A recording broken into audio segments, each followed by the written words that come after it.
శనేశ్వర స్వామి కుంభరాశి నుండి మీనరాశికి ప్రవేశించిన సందర్భంగా విజయవాడ ప్రకాశం బ్యారేజీ సీతమ్మ వారి పాదాల వద్ద ఉన్న శనేశ్వర స్వామి ఆలయంలో ప్రారంభమైన ప్రత్యేక పూజలు ముగిశాయి.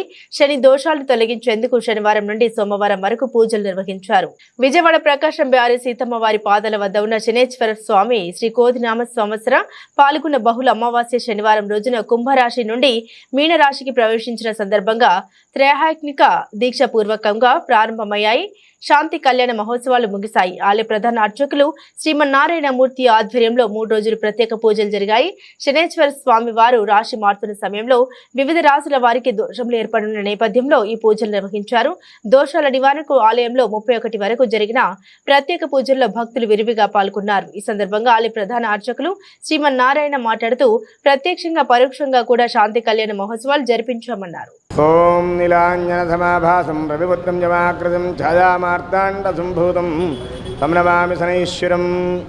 విజయవాడ పరమ పవిత్ర కృష్ణానదీ తీరాన సీతమ్మవారి పాదాల వద్ద వెంచేసిన ప్రత్యేక శనైశ్వర స్వామివారి దేవాలయంలో ఈరోజు స్వామివారికి శాంతి కళ్యాణోత్సవం జరుగుతుంది.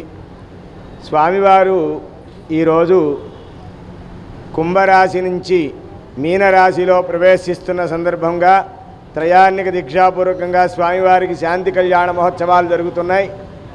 ఖచ్చితంగా 30 సంవత్సరాల క్రితం స్వామివారు కుంభరాశి నుంచి మీనరాశిలోకి ప్రవేశించినప్పుడు ఈ ఉత్సవాలకి అంకురార్పణ జరిగింది.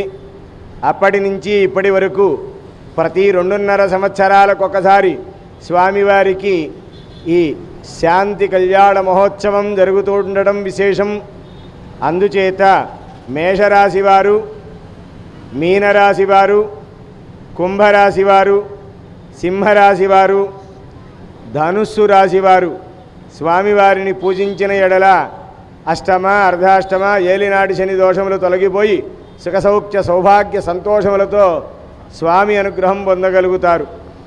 వివరాలకు దేవస్థానం కౌంటర్ నందు సంప్రదించగలరు.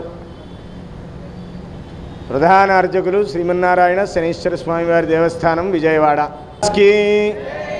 శని భగవాన్ కి, శనీశ్వర మహారాజ్ కి.